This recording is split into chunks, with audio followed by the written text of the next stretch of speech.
और अब बात करते हैं गाजियाबाद से आ रही इस वक्त की बड़ी खबर का, जहां धर्मांतरण मामले में एनआईए की बड़ी कार्रवाई। धर्मांतरण मामले में एनआईए ने अपनी जांच शुरू कर दी है। आरोपियों पर पाकिस्तान कनेक्शन का शक है।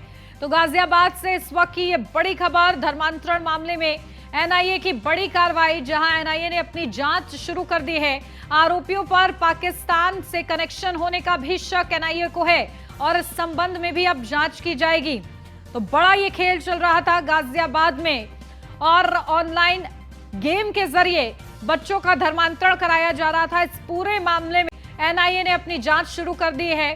ये कैसा खेल है, कहां तक इसके जो तार हैं वो जुड़ रहे हैं, इन तमाम चीजों को लेकर एनआईए अब जांच करेगी। पाकिस्तानी कनेक्शन भी सामने आ रहा है, इसको लेकर भी अब एनआईए सक्रिय हो गई है। तो जो शक है उस शक को भी दूर करने का प्रयास किया जाएगा और जांच होगी इस पूरे एंगल से भी। बड़ी खबर ये आपको बता दें, गाजियाबाद से इस वक्त की ये बड़ी खबर है। अपडेट देते हैं, हमारे संवाददाता यादराम भारती हमारे साथ जुड़ गए हैं। यादराम, क्या कुछ जानकारी? देखिए, गाजियाबाद में जो धर्मांतरण का बड़ा खेल चल रहा था, अब उसको लेकर एनआईए भी सक्रिय है और पाकिस्तान से जो कनेक्शन होने का शक है, अब उसको भी दूर करते हुए जांच होगी। जी बिल्कुल, देखिए, धर्मांतरण के मामले में लगातार पुलिस नए खुलासे कर रही है और अब एक बात जो सामने आई है वो ये है कि मुंबई के थाने से एक युवक का फोन गाजियाबाद पुलिस के पास आया और उसने इस बात का खुलासा करते हुए कहा कि बद्दो गैंग, जो कि धर्मांतरण का काम करता है, ये गिरोह करीब जो 400 युवक हैं, 400 लोग हैं, उनका धर्मांतरण अब तक करा चुका है और अगर इसकी गिरफ्तारी होती है तो और भी बड़े कई खुलासे हो सकते हैं। तो वही पूरे इस मामले में जो एनआईए है, साथ ही जो एटीएस है और आईबी, ये तीनों ही सुरक्षा एजेंसियां इस पूरे मामले में जांच कर रही हैं और इस बात को लेकर कनेक्शन तलाश रही है कि कहीं बद्दो उर्फ शहनाज मसूद का जो कनेक्शन है वो पाकिस्तान से तो नहीं है और कहीं ये पूरा का पूरा जो खेल है, जो गैंग है, मास्टरमाइंड जो है, पाकिस्तान में तो नहीं है, जो वहां से इस तरह के धर्मांतरण करा रहा है। फिलहाल जो पुलिस है वो इन सभी पहलुओं पर काम कर रही है।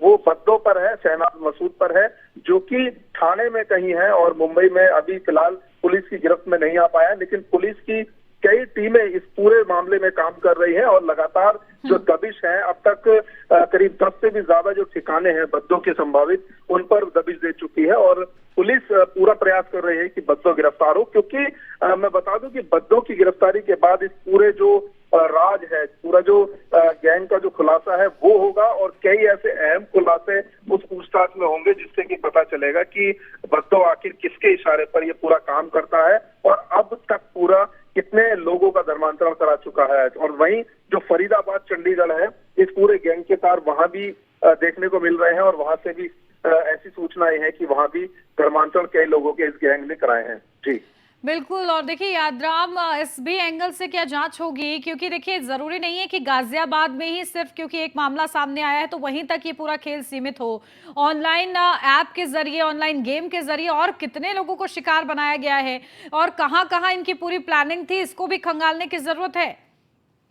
देखिए, इस पूरे मामले में पुलिस ने जो गेमिंग ऐप है उसको पत्र लिखा है और ये कहा है कि हमें ये बताए कि आखिर सुरक्षा के जो इंतजाम है वो किस तरीके से आपकी गेमिंग ऐप काम करती है। और साथ ही दूसरी बड़ी बात यह है कि जितने भी चैट्स हैं, ऐप हैं और साथ ही जो गेमिंग ऐप हैं, साइबर सेल खास तौर पर किशोरों का डाटा खंगाल रही है कि आखिर जो पूरा एक गिरोह है वो किस तरह से काम करता है और कौन कौन से जो किशोर हैं इनके चंगुल में फंसे हुए हैं। जी ठीक है यादराम, बहुत शुक्रिया आपका तमाम जानकारी के लिए। गाजियाबाद में ऑनलाइन धर्मांतरण के खेल पर न्यूज़ 1 इंडिया की खबर का बड़ा असर भी हुआ। आपके भरोसेमंद चैनल ने दिखाया था कि कैसे गेम के नाम पर मासूम बच्चों को बरगलाया जा रहा है और कैसे एक जैन परिवार का बच्चा 5 वक्त का नमाजी हो गया। खबर के बाद अब यूपी सरकार के साथ ही गृह मंत्रालय भी हरकत में है। तो वही धर्मांतरण के इस मामले में एनआईए की भी कार्रवाई अब शुरू हो गई है।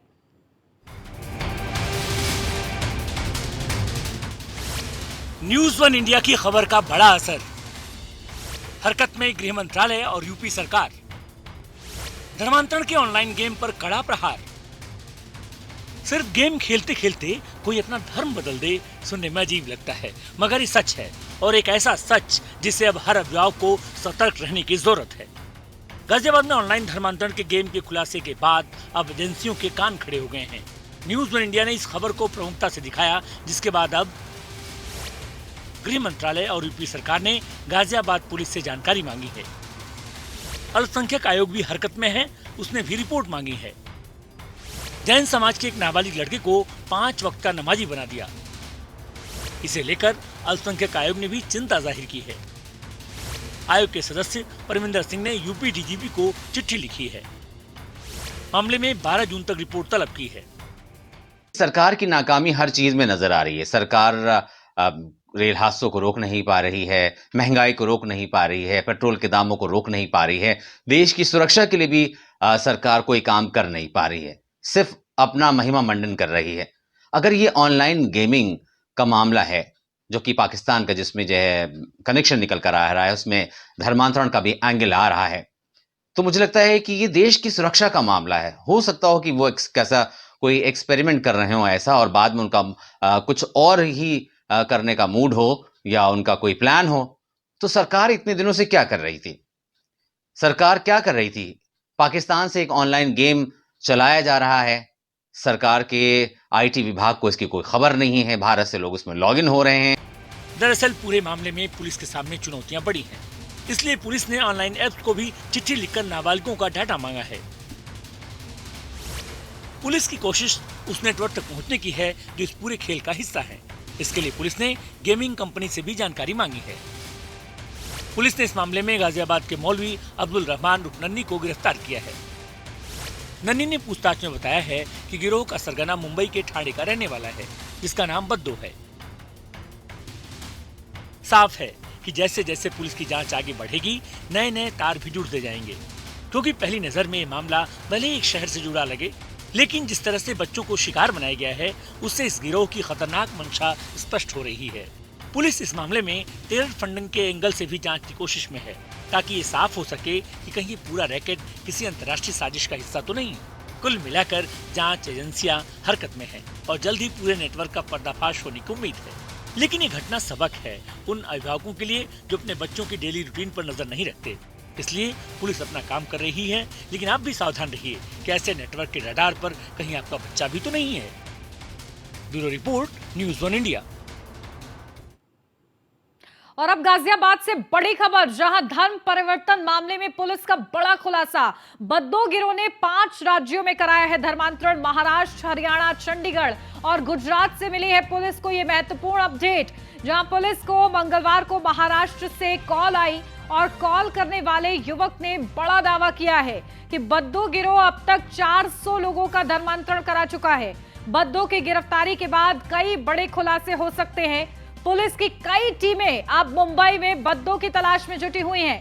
सुरक्षा एजेंसियां और पुलिस बद्दो का पाकिस्तानी कनेक्शन भी तलाश रही हैं। आशंका है कि बद्दो का पाकिस्तानी कनेक्शन भी हो सकता है। तो बड़ा ये पूरा खेल चल रहा है और देखिए पुलिस को इस दौरान एक बड़ा अपडेट मिलता है, इनपुट मिलती है कि कॉल आता है और कॉल के जरिए बताया जाता है कि अब तक बद्दो गैंग ने 400 लोगों का धर्मांतरण करा दिया है। हमारे संवाददाता यादराम भारती हमारे साथ जुड़ गए, सीधा उन्हीं के पास चलते हैं। यादराम, देखिए बड़ी बात है कि कॉल के जरिए ये बताया गया कि 400 लोगों का अब तक धर्मांतरण किया जा चुका है, पाकिस्तानी कनेक्शन भी सामने आ रहा है। किस तरीके से अब जांच आगे बढ़ रही है?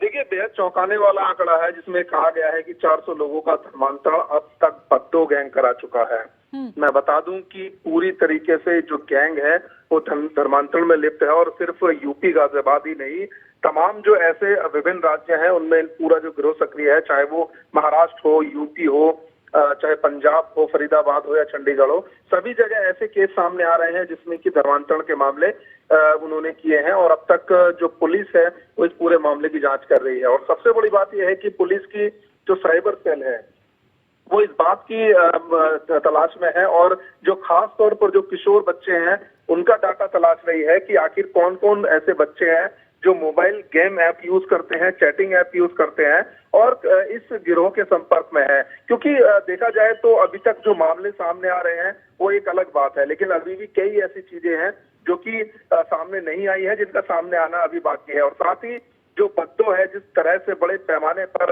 काम कर रहा है, इस पूरा गैंग काम कर रहा है, तो कहीं ना कहीं एक माना जा रहा है कि जो विदेशी ताकतें हैं, पाकिस्तान है, वो कहीं ना कहीं इस गिरोह की मदद कर रहा है। तो इसी जो गिरोह के कनेक्शन जुटाने के लिए जो एनआईए की टीम है, एटीएस की टीम है, आईबी है, वो तमाम जो सुरक्षा एजेंसियां हैं इस पर काम कर रही हैं और ये जानने की कोशिश कर रहे हैं कि कहीं बद्दों का जो गैंग है उसके कनेक्शन बिल्कुल। तो पाकिस्तान देखिए, से तो बड़ा नहीं है। ये खुलासा हुआ है और अब इस खुलासे में बद्दो गैंग की गिरफ्तारी और बद्दो की गिरफ्तारी के बाद भी बड़े खुलासों का इंतजार किया जा रहा है। ठीक है, बहुत शुक्रिया यादराम आपका तमाम महत्वपूर्ण जानकारी के लिए। बढ़ते आगे, खेल मंत्री अनुराग ठाकुर ने पहलवानों के बारे में ट्वीट किया, जहां अनुराग ठाकुर ने पहलवानों को बातचीत के लिए आमंत्रित किया है। सरकार पहलवानों की समस्या पर चर्चा को तैयार है। अनुराग ठाकुर की तरफ से कहा गया, सरकार पहलवानों से उनके मुद्दे पर बातचीत के लिए तैयार है। बीते दिनों गृह मंत्री अमित शाह से मिले थे पहलवान। खेल मंत्री अनुराग ठाकुर का ट्वीट सामने आया, जहां सरकार पहलवानों से उनके मुद्दे पर चर्चा करने को तैयार है। मैंने एक बार फिर पहलवानों को इसके लिए आमंत्रित किया है। तो एक बार फिर से पहलवानों को आमंत्रित किया है मैंने। केंद्रीय मंत्री अनुराग ठाकुर का ये ट्वीट आपको दिखा रहे हैं कि महिला पहलवानों से बातचीत को तैयार है सरकार और उनको आमंत्रित किया गया है कि चर्चा करें। तो सरकार पहलवानों से उनके मुद्दे पर बातचीत को तैयार हो गई है। लगातार बड़े आरोप महिला पहलवानों की तरफ से लगाए गए हैं और इसके चलते धरने पर भी बैठी लंबे समय तक, और अब इसके बाद आमंत्रित किया है खुद केंद्रीय मंत्री ने। हाल ही में गृह मंत्री अमित शाह से भी मुलाकात हुई है महिला पहलवानों की, और अब केंद्रीय मंत्री खेल मंत्री अनुराग ठाकुर ने पहलवानों के मामले में ट्वीट करते हुए ये कहा है कि हम पहलवानों को आमंत्रित करते हैं, उनके मुद्दे पर हम चर्चा को तैयार हैं, सरकार तैयार है, और इसी के लिए एक बार फिर से पहलवानों को आमंत्रित किया जा रहा है।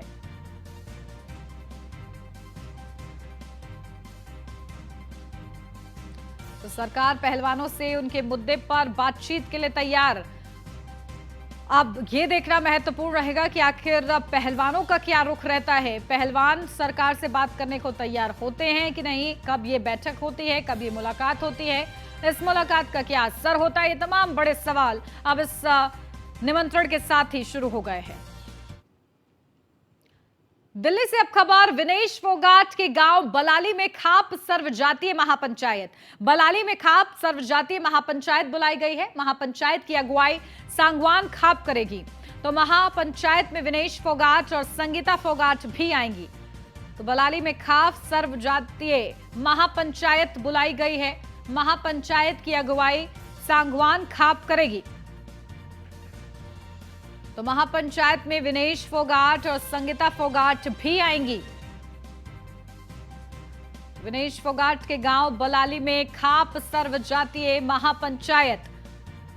तो बलाली में खाप सर्वजातीय महापंचायत बुलाई गई है। महापंचायत में विनेश फोगाट और संगीता फोगाट भी आएंगी, और इस महापंचायत में निर्णय लिया जाएगा कि आखिर जो निमंत्रण दिया गया है सरकार की तरफ से उसे स्वीकार किया जाए या ना किया जाए। लखनऊ से अब खबर, सीएम योगी आदित्यनाथ की समीक्षा बैठक आज सुबह 11 बजे अफसरों के साथ समीक्षा बैठक करेंगे। 5 कालिदास मार्ग मुख्यमंत्री आवास पर यह बैठक होगी। तो बड़ी अपडेट लखनऊ से, जहां सुबह 11 बजे अफसरों के साथ समीक्षा बैठक करेंगे। मुख्यमंत्री आवास पर यह बैठक होगी। 5 कालिदास मार्ग मुख्यमंत्री आवास पर यह खास बैठक, 11 बजे का वक्त निर्धारित किया गया है इस बैठक के लिए, जहां सुबह 11 बजे अफसरों के साथ समीक्षा बैठक होगी। 5 कालिदास मार्ग मुख्यमंत्री आवास पर यह बैठक होगी।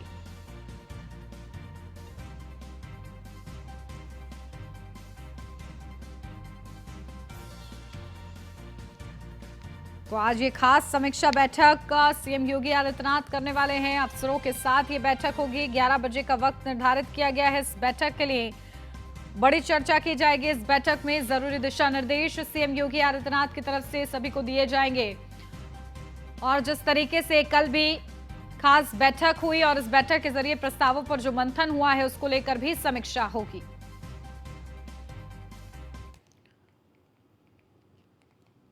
और अब बढ़ते हैं आगे, रुक करते बड़ी खबर का, जहां अहमदगढ़ थाने की 112 पीआरबी पर तैनात होमगार्ड को महिला ने गांव में बुलाकर ग्रामीणों से पिटवाने का ये पूरा मामला है। पिस्टल दिखाकर धमकी देने का भी आरोप है।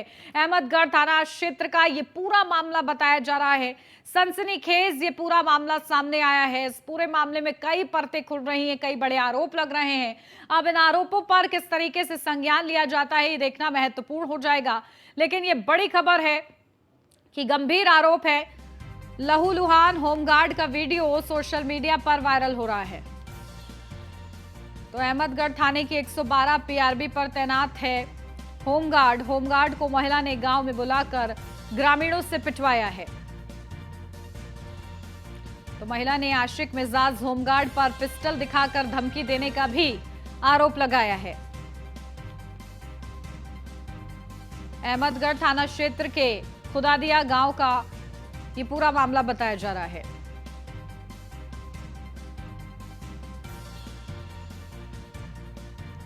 तो आशिक मिजाज होमगार्ड को महिला ने सबक सिखाया है। लहूलुहान होमगार्ड का वीडियो सोशल मीडिया पर वायरल हो रहा है।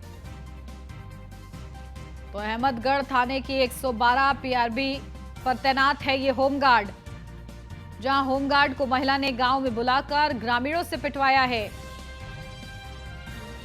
महिला ने आशिक मिजाज होमगार्ड पर पिस्टल दिखाकर धमकी देने का भी आरोप लगाया है। तो अहमदगढ़ थाना क्षेत्र के खुदादिया गांव का ये पूरा मामला बताया जा रहा है। होमगार्ड को महिला ने सबक सिखाया, अपने गांव बुलाया और ग्रामीणों से पिटवाया। जहां आशिक मिजाज होमगार्ड को महिला ने सबक सिखाया, छेड़छाड़ और धमकी देने का ये पूरा आरोप था होमगार्ड पर, जिसको लेकर महिला ने सबक सिखाया है होमगार्ड को। और लहूलुहान हालत में होमगार्ड का वीडियो जो है वायरल हो रहा है। अपडेट लेते हैं, हमारे संवाददाता अशोक कुमार हमारे साथ जुड़ गए हैं। अशोक, क्या कुछ जानकारी? देखिए, होमगार्ड पर गंभीर आरोप हैं और ग्रामीणों से पिटवाया है महिला ने, क्या कुछ अपडेट है इस पूरे मामले पर? बिल्कुल, आपको बता दूं कि ये सोशल मीडिया पर वायरल हो रहा है। डायल 112 की पीआरबी पर तैनात है, अहमदगढ़ थाना में इसकी ड्यूटी है और ये आशिक मिजाज बताया जा रहा है। ये महिला के साथ में शोषण करता था, जिसे कल इसके घर पर गया था और इसके साथ में आपत्तिजनक फोटो वायरल करने की धमकी दे रहा था। तभी महिला ने इसके साथ में मारपीट करनी शुरू कर दी है और मारपीट का वीडियो भी सोशल मीडिया पुलिस ने को शिकायत करी है। प्रार्थना पत्र दिया गया महिला की तरफ से। पुलिस वीडियो वायरल के आधार पर जांच पड़ताल कर रही है और मुकदमा दर्ज करके शीघ्र गिरफ्तारी करने का दावा कर रही है। बिल्कुल, देखिए किस तरीके से गिरफ्तारी होती है, क्योंकि गंभीर ये आरोप लगा रही है महिला। ठीक है, बहुत शुक्रिया अशोक आपका तमाम जानकारी के लिए। पीलीभीत से अब खबर, यूपी पुलिस के रंगबाज कोतवाल ने खाकी को शर्मसार किया है। एसओ ने वीडियो कॉल पर महिला से अश्लील हरकत की, वर्दी उतारकर नग्न होकर विधवा महिला से अश्लीलता की, वीडियो सेक्स न करने, फोन काटने पर महिला को जेल भेजने की धमकी दी। पीड़ित महिला की तहरीर पर आरोपी एसओ के खिलाफ मुकदमा दर्ज हुआ है। रंगबाज कोतवाल पर केस दर्ज है, लेकिन कब कार्रवाई होगी इसका इंतजार किया जा रहा है। बड़ा सवाल भी अब ये पूरे मामले में बन गया है। तो पीड़ित महिला की तहरीर पर आरोपी एसओ के खिलाफ मुकदमा दर्ज हो गया है, लेकिन कार्रवाई कब होगी ये बड़ा सवाल। पीलीभीत से ये पूरी खबर है। यूपी पुलिस के रंगबाज कोतवाल ने खाकी को शर्मसार किया है। जिस खाकी पर लोग आंख बंद कर भरोसा करना चाहते हैं, लेकिन वही खाकी जब इस तरीके के मामलों में संलिप्त होती है तो लोगों का विश्वास उठ जाता है। तो ये पूरा मामला सामने आया है अश्लीलता का, जहां एसओ ने वीडियो कॉल पर महिला से अश्लील हरकत की।